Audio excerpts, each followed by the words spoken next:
ఈరోజు మేము కమిటీ దృష్టికి తీసుకుపోయాం. ముఖ్యంగా ఈ రేవంత్ రెడ్డి ఘనకార్యం ఇంకోటి చెప్పాలి. గతంలో మేము తొలి ముఖ్యమంత్రి కేసీఆర్ గారు కొత్త సెక్రటేరియట్ కట్టాలని నిర్ణయం తీసుకున్నారు. మన రాష్ట్ర సచివాలయం బాగా నిర్మించుకుందామని చెప్పి వారు నిర్ణయం తీసుకొని ఆ పాత సచివాలయం నిజాం కాలంలో నిర్మించిన సచివాలయాన్ని కూల్చివేసి కొత్త సెక్రటేరియట్ పరిపాలనా సౌలభ్యం కోసం ప్రజలకు మెరుగైన పాలన అందించడం కోసం కొత్త సెక్రటేరియట్ కట్టాలని ముఖ్యమంత్రి గారు అప్పుడు నిర్ణయం తీసుకున్నారు. ఇదే రేవంత్ రెడ్డి ఆ రోజు హైకోర్టుకు పోయిండు, గ్రీన్ ట్రిబ్యునల్కి పోయిండు, చెన్నైకి. సుప్రీంకోర్టులో కూడా కేసేసిండు. ఏమని? అరే వీళ్ళు చెట్లు కొడుతురు, అప్పుడు ఉన్నాయో 10-20 చెట్లు అంతే. సెక్రటేరియట్ కట్టడానికి 10-20 చెట్లు, అది కూడా కొట్టలే అప్పుడు ప్రభుత్వం. ఆపండి, సెక్రటేరియట్ పనులు ఆపండి అని గ్రీన్ ట్రిబ్యునల్ స్టే ఇవ్వమని అడిగిండు. హైకోర్టుకు పోయి స్టే ఇవ్వండి అని అడిగిండు. సుప్రీంకోర్టుకు పోయి ఈ సెక్రటేరియట్ కట్టొద్దు, ఆపండి అని చెప్పి కోర్టులలో కేసు వేసిండు రేవంత్ రెడ్డి. ఏమని పోయిండు రేవంత్ రెడ్డి? చెట్లు కొట్టొద్దు అని పోయిండు. కానీ అప్పుడు బీఆర్ఎస్ ప్రభుత్వం మేము అన్ని రూల్స్ అండ్ రెగ్యులేషన్స్ ఫాలో అయినాం. వాల్తా యాక్ట్ ప్రకారంగా దరఖాస్తు చేసి ఒక్కొక్క చెట్టుకు ఫీజు కట్టి ఆ చెట్లను రీప్లేస్ చేసి అన్ని అనుమతులు తీసుకొని మేము చేసినాం కనుక ఆనాటి రేవంత్ రెడ్డి కేసును హైకోర్టు కొట్టేసింది, సుప్రీంకోర్టు కొట్టేసింది, గ్రీన్ ట్రిబ్యునల్ కూడా కొట్టేసింది. మరి నేను రేవంత్ రెడ్డికి ఇవన్నీ తెలియయా? నువ్వు ఆనాటి సెక్రటరియట్లో 5-10 చెట్లు కొట్టొద్దనే నువ్వు కేసులు వేసినోనివి, 1000 చెట్లు కొట్టడానికి ఏ అనుమతి లేకుండా నువ్వు ఎట్లా చేసినావు అంటున్నా. అంటే ఇది లెక్కలేనితనమా? ఇది బరి తెగింప? ఇది నేరపూరితమైన నిర్లక్ష్యం కాదా? అందువల్లనే కఠినంగా చర్యలు తీసుకోవాలి. దీంట్లో బాధ్యులైన వారు ఎవరైనా, ఎంతటి వారైనా కఠినమైన చర్యలు తీసుకోవాలని చెప్పి మేము కమిటీని కోరాం.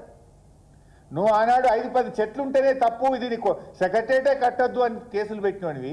ఇలా 100 ఎకరాల్లో లక్షల కొద్ది చెట్లు కొట్టడం is it not a negligence?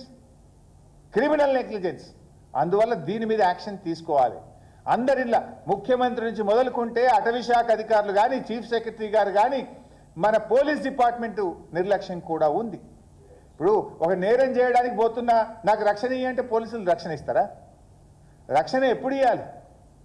రక్షణ ఇచ్చే ముందు, ప్రొటెక్షన్ ఇచ్చే ముందు దేనికోసం దరఖాస్తు వచ్చింది, అది చట్టానికి లోబడిన పనా, చట్టాన్ని ఉల్లంఘించినటువంటి పనా, డ్యూ డిలిజెన్స్ చేసుకోవాల్సిన బాధ్యత పోలీసులకు లేదా? అంటే పోలీస్ డిపార్ట్మెంట్ కూడా కళ్ళు మూసుకొని ఇలా ప్రొటెక్షన్ ఇచ్చి విద్యార్థుల మీద లాఠీ చార్జ్ చేసి దగ్గరుండి ఈ జీవ విధ్వంసంలో భాగస్వామ్యమైంది పోలీస్ డిపార్ట్మెంట్. ఈ రోజు కూడా 2 విద్యార్థులు జైల్లోనే ఉన్నారు.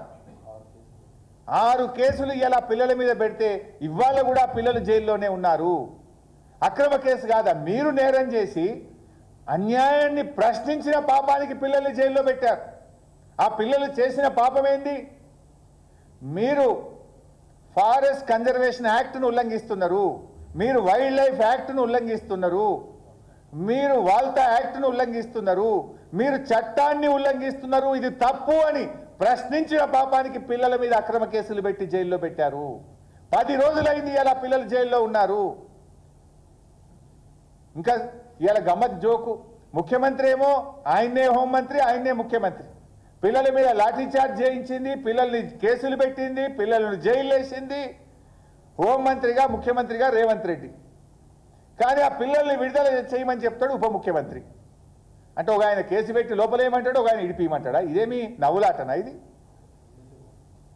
బేషరతుగా క్షమాపణ చెప్పాలి రేవంత్ రెడ్డి. ఆ పిల్లల్ని ఇలా అన్యాయంగా జైల్లో పెట్టినావు, ఆ పిల్లల భవిష్యత్తును దెబ్బతీసినావు. ఆ పిల్లలు ఈ దేశంలో సుప్రీంకోర్టు చట్టాలను, భారత రాజ్యాంగాన్ని, అటవీ చట్టాలను, వైల్డ్ లైఫ్ చట్టాలను వాటిని కాపాడండి అని చెప్పి దేశం కోసం, ప్రకృతి కోసం, అడవుల కోసం, చెట్ల కోసం, పర్యావరణం కోసం, ప్రజల కోసం ఆ పిల్లలు పోరాడింది. ఆ పిల్లలకు అండగా ఉండాల్సింది పోయి రక్షించాల్సిన వాడే భక్షించే విధంగా ఈ ప్రభుత్వం ప్రయత్నం చేసింది. ప్రభుత్వం చేయాల్సిన పనిని పిల్లలు చేశారు. సిగ్గుపడి తలదించుకొని ఆ పిల్లలు న్యాయంగా అడిగినటువంటి దాన్ని మీరు స్వీకరించాల్సింది పోయి ఆ పిల్లల్ని జైల్లో పెట్టారా అని చెప్పి నేను అడుగుతా ఉన్నా. ఇది చాలా దుర్మార్గమైనటువంటి విషయం. సో ఈ విషయాలన్నీ కూడా ఈరోజు వారి దృష్టికి మేము తీసుకుపోయాం. ఇలా ఎక్కడో ఎవరో చిన్న సోషల్ మీడియాలో ఒక పోస్ట్ పెడితే ఒక జింక చనిపోయిందని పోస్టు పెడితే సుమోటో కేసులు పెడుతున్నారు పోలీసులు పోయి, మరి ఈడు ఎందుకో